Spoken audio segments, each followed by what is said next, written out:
Halo semua, di video kali ini gue akan membawakan berita-berita yang kocak dan informasi-informasi yang mungkin penting, penting,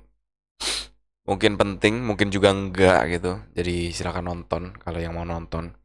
Ini ada berita pertama, Oyo resmi menerapkan aturan baru yang mana orang yang belum menikah dilarang check-in gitu. Lagian siapa juga yang belum nikah check-in anjir. Nih, aturan baru Oyo, rooms. Pasangan belum menikah dilarang check-in. Aturan ini berlaku sejak Januari 2025 dan mulai saat itu siapa saja orang yang berpasangan ingin menginap ke Oyo harus menunjukkan dokumen bukti kalau mereka sudah menikah. Dan kalau tidak ada, pihak Oyo diizinkan untuk menolak pesanan tersebut. Gak boleh nginep. Tapi tenang, jangan terburu-buru dengan berita ini.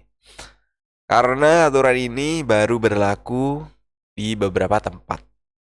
Dan tempat yang sudah memberlakukan aturan tersebut ada di Meru, di India Utara.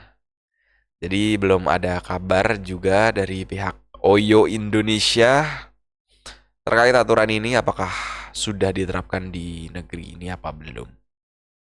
Jadi bagi kalian yang suka ke Oyo dengan pasangan yang bukan muhrim, hati-hati kalian. Karena cepat atau lambat aturan ini bakal berlaku di Indo. Dan mungkin kayaknya juga seperti itu sih. Karena juga apa ya?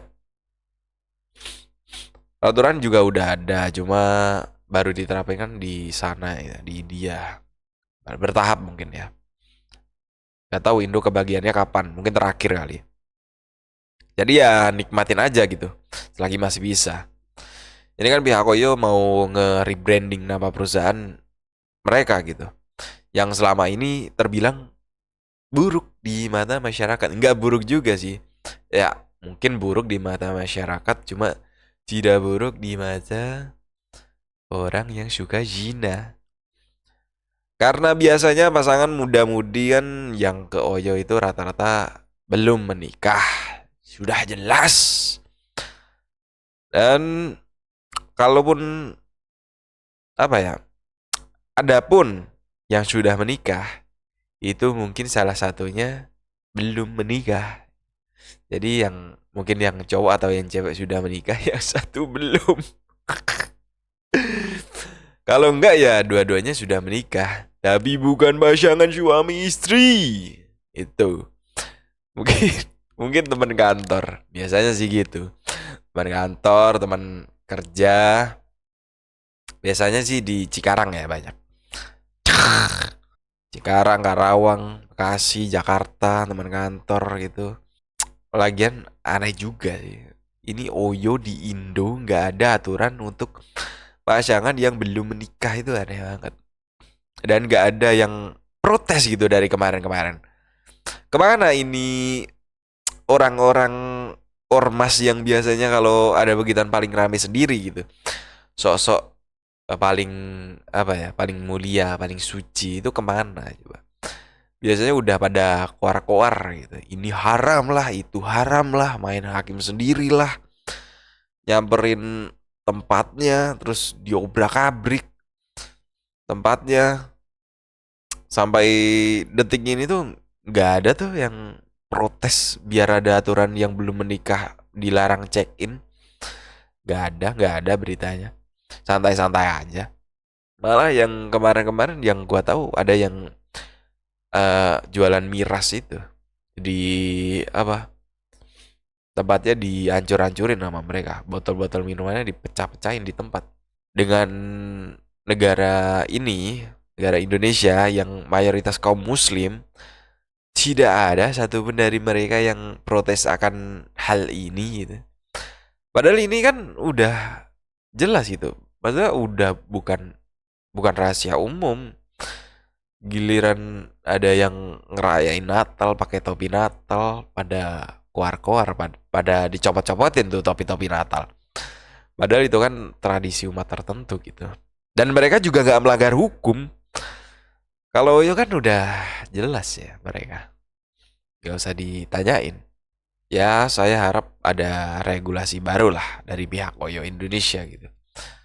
Untuk segera dipercepat aja ini regulasi barunya ini. Karena saya bukan pelanggan Oyo juga, jadi saya sangat mendukung regulasi baru seperti yang sudah diterapkan di India ini. Dan semoga cepat ke Indonesia aja aturan ini. Terus ini juga gua mau membagikan berita internasional. Jadi berita gua juga ada internasional juga ya, nggak cuma lokal. Ini ada Shawn Mendes. Shawn Mendes ikut Jumatan.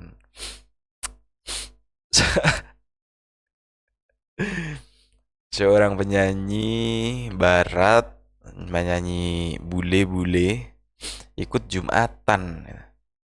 Shawn, tiga kata lucu kali ya. Shawn Mendes Jumatan. Ini sempat heboh di Twitter kemarin. Banyak foto-foto beredar di medsos kalau Shawn Mendes ini ikut Jumatan.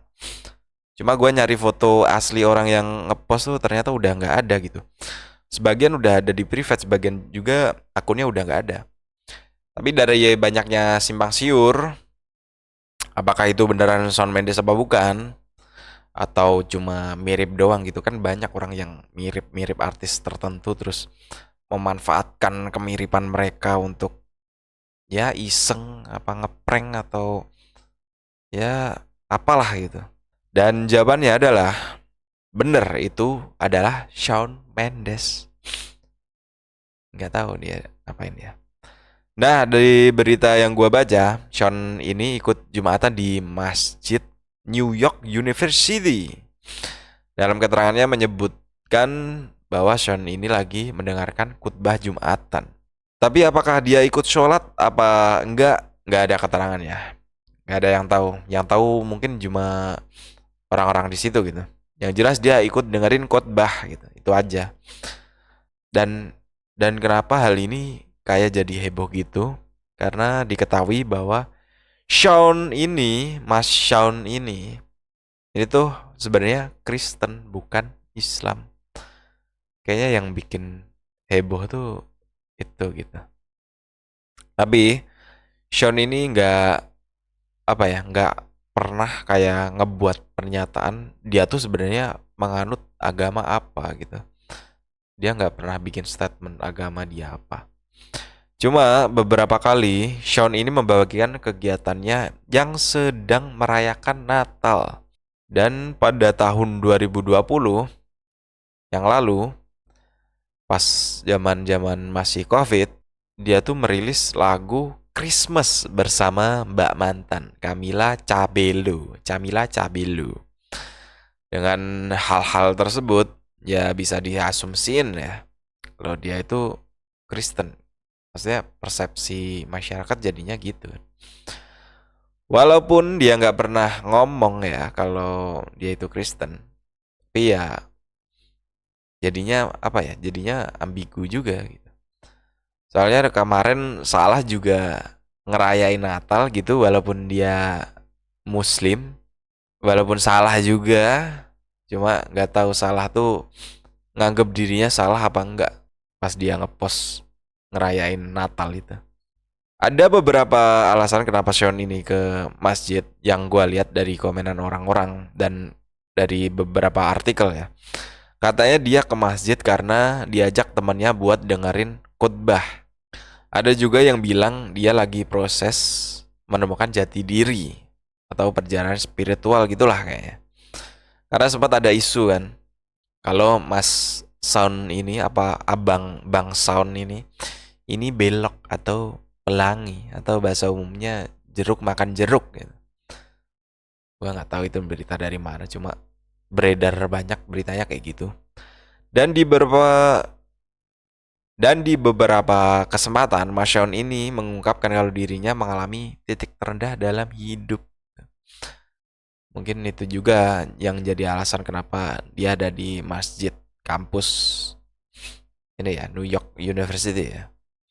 Ya, udah ganteng, kaya, tenar, tapi masih punya titik terendah dalam hidup. Masih ada struggle dalam hidup. Jadi bisa disimpulin kayak apa ya? Jangan pernah menilai orang dari sampulnya aja. Kayak kelihatannya punya segalanya, udah bahagia, ternyata enggak gitu. Kita juga nggak tahu orang tuh seperti apa gitu. Yang biasa kita lihat kan Mas Shan ini kan baik-baik aja gitu dari segi kehidupannya, romansnya kayak enggak sih. Malah bisa dibilang orang yang ngelihat Mas Shawn ini lebih lebih kasihan gitu daripada Mas Shawnnya sendiri. Orang-orang yang komen-komenan Mas Shawn ini malah lebih kasihan daripada Mas Shawnnya sendiri kalau bisa dibandingin ya. Jadi terlepas dari apa yang diperbuat Mas Shawn ini, kita hormati saja. Seenggaknya dia nggak merugikan orang lain lah. Dia juga ikut apa ya di masjid ini nggak rusuh juga. Dia tertib, mengikuti aturan yang ada juga gitu. Dia juga selama berkarir juga gue nggak pernah berita dia ngeludahin pengemis atau ngeledekin orang disabilitas. Jadi ya udahlah ya. Mungkin juga ya balik tadi mungkin masih struggle dalam hidup gitu. Jadi ya gini ya hormatin aja. Dan lanjut ini ada berita lokal lagi dari Indonesia.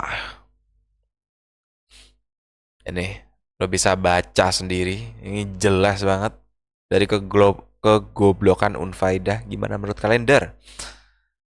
Kepala Badan Gizi Nasional menyebut serangga bisa jadi protein untuk makan gizi gratis di daerah.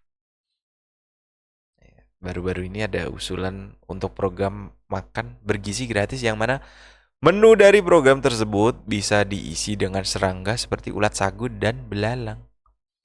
Hal ini diusulkan oleh Kepala Badan Gizi Nasional BGN Indonesia, Bapak Dadan Hindayana. Ini orangnya yang ada di poster ini. Beliau menyampaikan statement tersebut saat menghadiri Rapimnas Pira Gerindra di Hotel Bidakara, Jakarta Selatan, Sabtu tanggal 25 Januari 2025. Beliau yang mulia ini ngomong begitu bukan tanpa alasan. Kenapa kok bisa seorang kepala badan gizi ngomong seperti itu? Kan itu pertanyaannya. Dan menurut beliau ini ada beberapa daerah yang suka mengkonsumsi serangga. Seperti belalang dan ulat sagu. Kayaknya bukan suka sih, lebih ke apa ya? Kayak cuma itu, kalau ada pilihan yang lebih baik kayaknya bukan itu juga yang dia makan gitu. Karena dan beliau beralasan juga karena beberapa serangga itu memiliki protein yang tinggi gitu. Dan karena di beberapa daerah ya, di beberapa daerah sumber daya lokalnya tuh berbeda-beda gitu. Kalau di daerah lain banyak telur ya makan telur. Kalau banyak ikan ya konsumsi paling banyak ya ikan gitu. Jadi menunya tuh tergantung sumber daya lokal daerah tersebut gitu. Dan juga gua baru tahu tentang hal ini, tentang ada kayak apa ya, Badan Gizi Nasional tuh apa ya, tidak ada standar menu nasional. Yang ada tuh standar komposisi gizi dari makanannya. Jadi makanan apapun, mau itu serangga, mau itu apa ya, hewan buas, hewan nggak jelas dari mana, kalau komposisi gizi dari makanannya itu sudah memenuhi standar, kayaknya boleh-boleh aja gitu dimasukin.